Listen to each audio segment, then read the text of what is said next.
Now, this is Brandon Carmody with the latest from the LGBTQIA community on the GNR Radio Network. You're listening to Gay News Radio. I'm Brandon Carmody. Our special guest with us today is Danny Gogo, all the way from the United Kingdom. Good morning from America. Hello, good afternoon here. It's about 5:45. How are you? That is, I've always wanted to visit there. What is it like in the United Kingdom, Danny? Well, at the moment it's October, so it's very cold, just getting to autumn. But in the summer it's nice. It's nice and sunny. Yeah, it's a great place. All right. Well, you're visiting from across the pond. I am indeed. I've learned that's an old one, isn't it? Oh yeah, sorry. So this is. It was officially, National Coming Out Day yesterday, but I don't feel guilty. I don't feel guilty in the slightest bit that we're still going to keep doing these because you know what?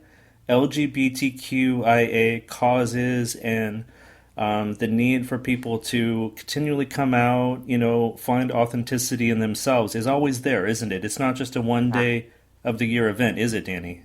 No, I completely agree with everything you've just said, and I just think, we've come a long, long way, and I'm just so happy that I get to share my experience with the young LGBT community because they deserve, if they're struggling at the moment, they deserve, some advice and, something to go by. So I'm very happy to be here.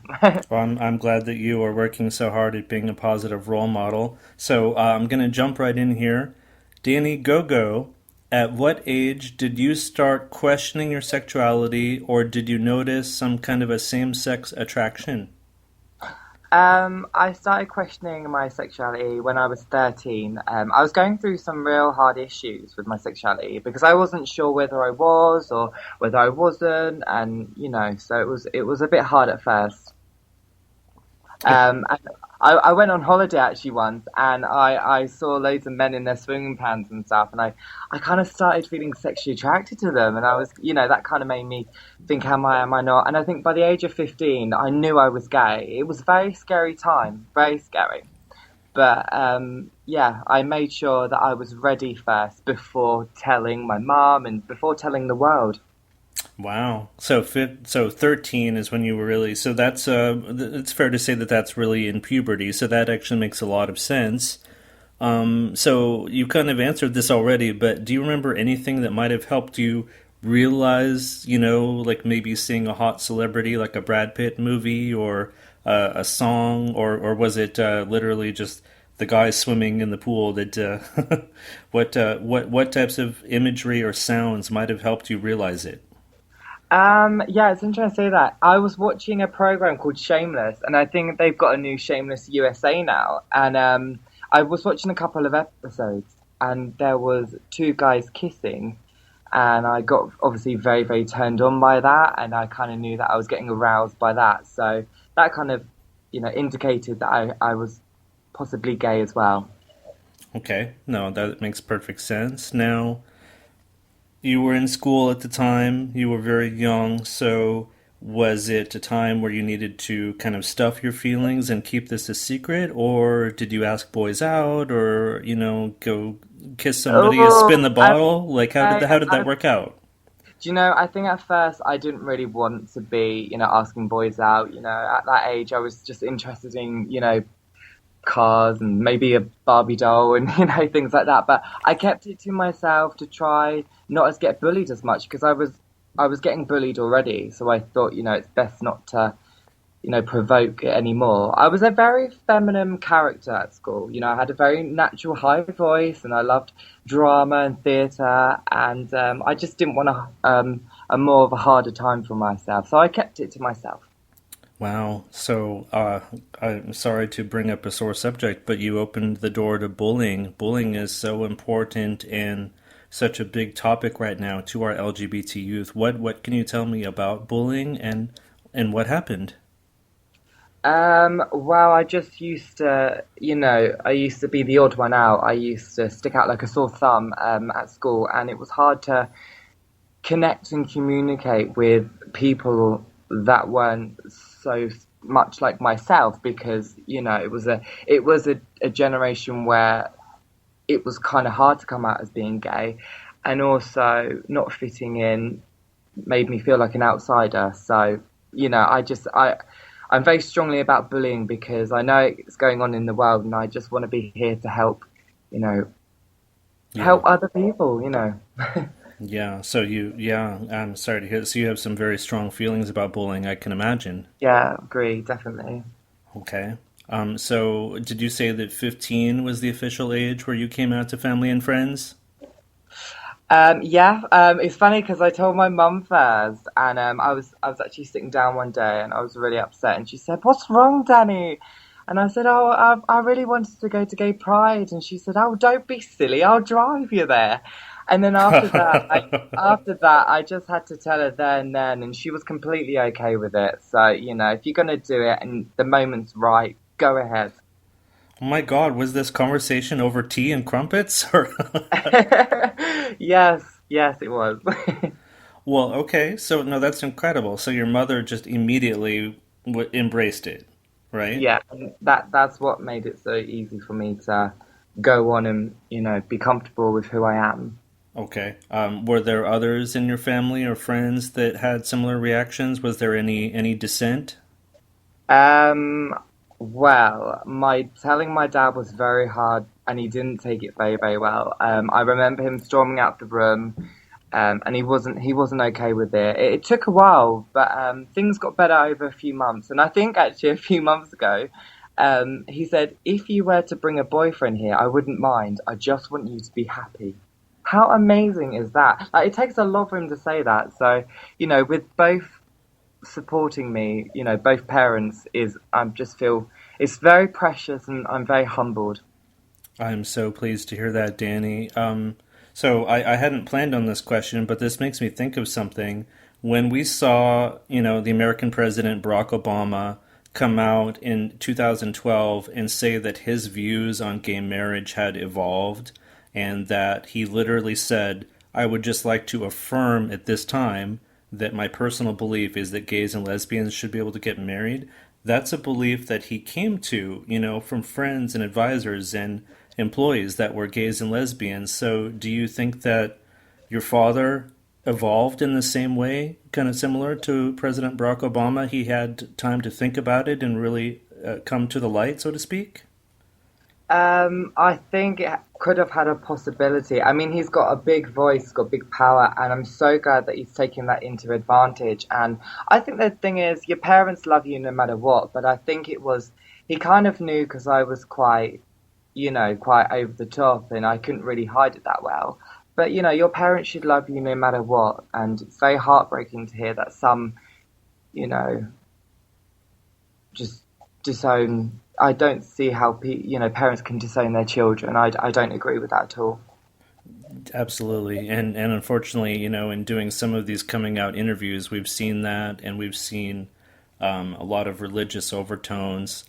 So let me ask you this: when you came out and you became out as being gay, did that lead to any changes in your life or series of events? Tell us about the path that it took you on that has brought you to where you are right now, Danny. Oh, it's so exciting. I mean, it's just been incredible to come out like this. I mean, after I came out, I actually became less angry in life, and I felt this big relief off my shoulders, and I felt like a more happier person, really. And knowing that my parents, were supporting me and backing me up, and it just made me devoted to, want to strive to change and have a voice for people. And yeah, it's incredible, and I'm so grateful to be a part of it. So, Yeah, yeah, definitely. And just very briefly about religion. Did religion play a role in your family or in your growing up, or is that a factor in your life? religion didn't, but when mum and dad split up, when dad left home, I was just living with the girls, with my sister and mum. And you know how it is, the girls getting ready and making sure the hair and the outfits are right. And I always used to play with my my sister's Barbie dolls, and instead of Action Man, and I used to wear her makeup. And I think a big part of dad leaving, I think being brought up with girls, that possibly had something to do with it. But I felt a lot more comfortable with girls. Sure, sure, definitely. Now, a difficult reality for so many now, at least in terms of LGBT youth, and part of what the Trevor Project is working on is preventing LGBT youth suicides. We've heard you say that you experienced some bullying, and perhaps that was a very difficult time. What, if it's all right to ask, was suicide something that you ever personally contemplated, or if not, what advice would you give today to LGBT youth that might be feeling like there's no way out and might be feeling some of those feelings? Yeah, I mean, I'd never had a suicide. You know, suicide was never in mind at all. I just wanted to be myself. There are people out there who always love me for who I am, no matter what. And you only have one life, and it's very special, and you have to make the most of who you are and what you can give to other people. Absolutely. Absolutely. And there are so many wonderful organizations right now with like It Gets Better and Trevor Project and ways that these youth can reach out and connect with someone that will be there to listen. It's so important for people to have someone there, you know. Now, this question may be ridiculous, but this argument has been made. Do you believe that sexuality is a choice? Like, did you, Danny Gogo, choose to be gay? Oh, okay, interesting question. No, I think we're all born to be who we are, and everyone is meant to have their own individuality, I think. Okay, so just shred that argument. The folks out there denying climate change, saying that we chose to be gay, that's rubbish. Yeah. That is total rubbish. I mean, you know, it's just someone to point the finger at, you know. I think when people are born, even when I was saying living with the girls, it wasn't my lifestyle. I believe that even if my dad didn't leave home or, you know, if we lived as a family, I still would have had to come out. I just probably would have come out a bit later because, you know, it was so easy coming out to my mum, but I knew it was going to be harder coming out to dad. So, you know, I think everyone is just their own person. It will take a while for some, and some it will be quicker, but just know that people will always love you. There are people out there that will always love you for who you are. Well, that's perfect segue. Tell us about the people who love you, and tell us about those that you love. Tell us about the work that you're doing right now, Danny. What do you do as an advocate? Tell us about your advocacy work. Mine is, I mean, at first I did television and I'm doing TV shows and stuff to kind of get people to see who I am and get to know my personality and to build my voice. Because what I'm doing is I'm creating this profile so that when I get enough notice, you know, people can really start listening to me and listen to, you know, anti-bullying and how, you know, how it's how it's changing things and to be yourself. And it's just to make people more stronger and more confident. So I do television, I do YouTube, I do music. But I don't just want to do that. I want to actually enroll in, you know, something personal to me, you know, because I got bullied, you know, as a kid, and I know how it feels. And if I can just inspire one person or change one person's life, then I've done my job. Definitely. Now, obviously, the internet being the amazing thing that it is, you know, everything is sort of a level playing field, and we can be exchanging tweets with someone from the United States, United Kingdom, and it's all real time. But do you find that you're interacting with American followers as much as you are with people in the UK, or where are people in the world that you are speaking to? Is it all over the map? Yeah, it's all over the world, definitely.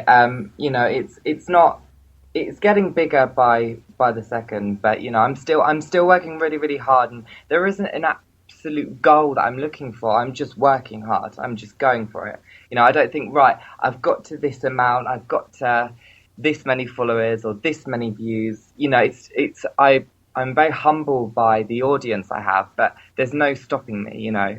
I don't see a stop. I have to keep going. I have to, you know, even if I volunteer around the UK at schools, you know, mentoring, getting my story out there, getting people more confident and more happier with themselves, then this is what needs to happen. So, Excellent, excellent. Now, I assume that there are LGBTQIA organizations, pride parades. Is it pretty prevalent in terms of lots of organizations and lots of LGBT support over there? yeah, we do. We have lots and lots of support for young people, especially bullying ones as well. And it's just a great experience. If you ever come to Brighton, my hometown, we'd have a Brighton Pride, and it's pretty spectacular because um, we have a massive park with lots of rides and performance live acts, and it's incredible, you know. And we have a London one. We have just it's all around UK. It's just a whole bundle of love. Do you ever run into Paul McCartney? I'm dying to know. Oh, I haven't yet, but you know, one day it might happen. You never know. All right. Well, this has been so great to finally have you on the show, and you are really popular with the community. When we sent out a few tweets, and you sent out a few tweets that you were going to be on the show today, the responses started coming in, and it's like, oh, people are aware that you're going to be on our show today for sure. Yeah, I love it. You know, it's so, like I say, I'm very happy. I've worked very hard, and I've got two brand new TV shows coming out soon on TV. So I hope people like that, and I hope people can watch that, get inspired, or you know, even just watch it for entertainment wise. You know, I just can't wait. I'm very excited, and I've just got an important message. I just want people to, you know, always stay true to who you are. If you ever feel alone, confide in someone that you know and trust. You know, don't tell someone that's going to tell the whole school. Be strong, be brave, and just enjoy the person that you are in life. Fantastic. All right. And on the TV shows, real quick, is that classified, or can you tell our listeners anything about the shows? Any spoilers? Um, oh, I don't know what I'm allowed to say.